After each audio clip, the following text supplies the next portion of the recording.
Congratulations on taking the championship lead, both championships. How important was that, and ensuring that Max took the win in order to sort of shift that momentum in the championship fight? Well, it was important coming out of Australia. Obviously, we were on the back foot, and I think the way the teams responded has been fantastic. And to get the three victories in a row, win the sprint race as well, it's been a massive turnaround for us. So to come here leading both championships was against all expectation, compared to 6 weeks ago. But it just shows how quickly things can turn around.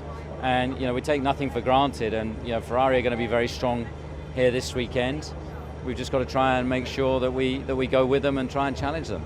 How do you do that in this season with a budget cap, with the constraints that you have, in order that it doesn't get into an arms race of upgrades which you can't possibly maintain due to the cap that exists?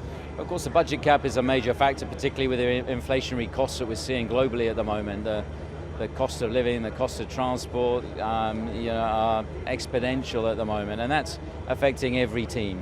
So it was something that wasn't envisaged when the budget cap, was brought in, and I think it's something that, the regulator needs to obviously needs to deal with, because we still have a 6-month, effect, on this championship.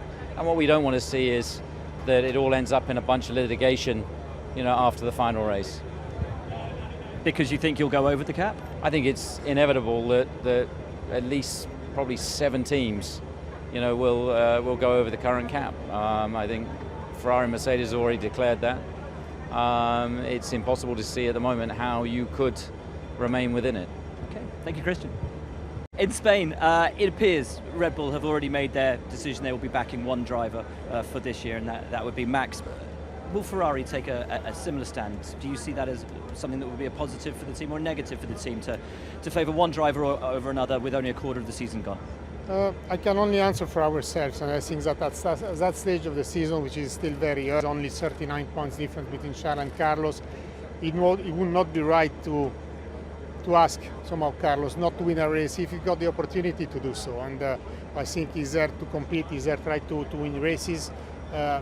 And to do his best. So my hope that a Ferrari driver is winning a race, because that's the best way that Max or another driver, which are our competitors, will not do it. And so at the moment it's not something we will ask him, because I think it would not be right. So maybe different if we got our 2 drivers on different strategies, so and then on different paces. And I think that to make the strategy works, it could be that we are asking for swapping positions, because that's a different type of decision.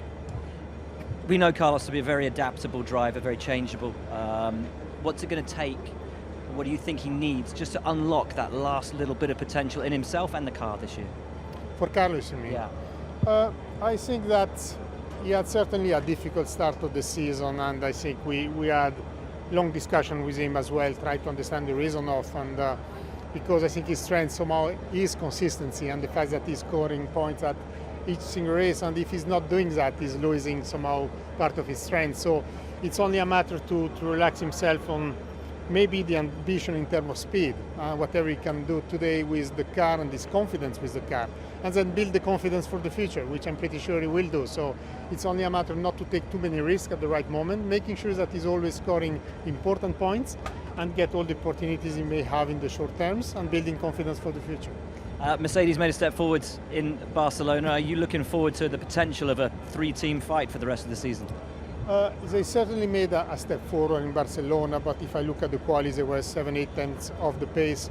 I think that if Charles would have finished the race in Spain, still I think it will be a big gap between Charles and the Mercedes. And yesterday again, I saw them struggling a bit. So while they made a step forward, I don't think they are yet in the fight. Andre, it's a difficult start to the weekend for Daniel. Can you just talk me through what you think is going through his mind at the moment, how he's feeling? Well, I think obviously a crash in Monaco is not what you're looking for in free practice too. It's a lot of hard work also for the team in order to get the car ready for today. But in the end, he's experienced enough, we as well as a team, to overcome this challenge. We had a good start yesterday in free practice 1. I think we have some good pace as well in the car. So let's just reset together and go again today. I guess we have a good car to get into quali 3 with both cars today. That's the target.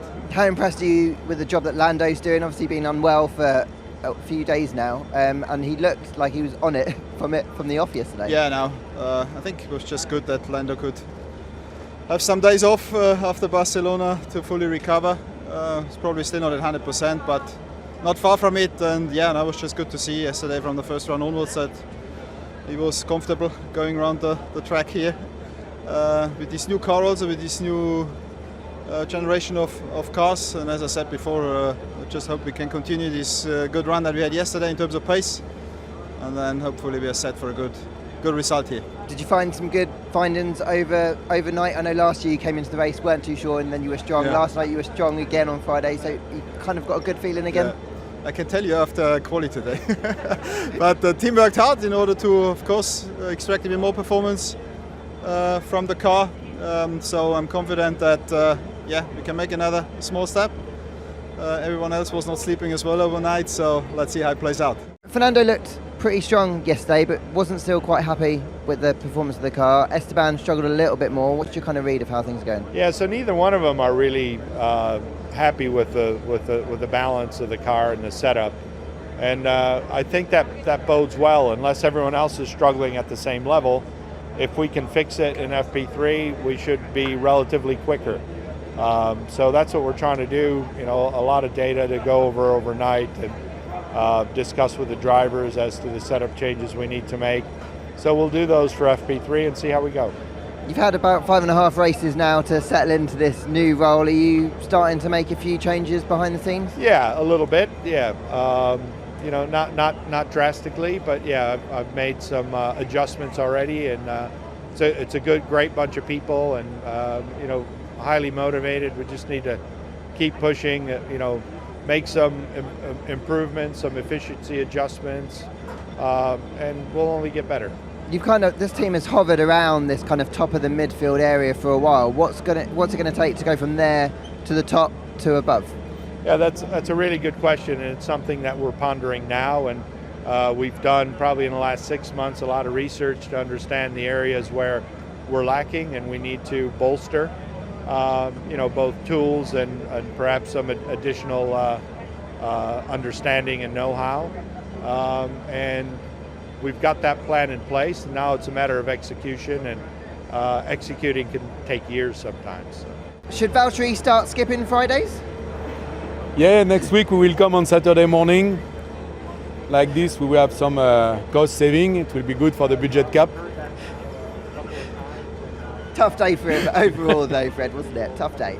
Yeah, no, it's a tough day, and you know that we had the same issue, not the same technical issue, but the same issue in FP in Barcelona. But Barcelona, it's much easier for the drivers and the team. We did a winter test there.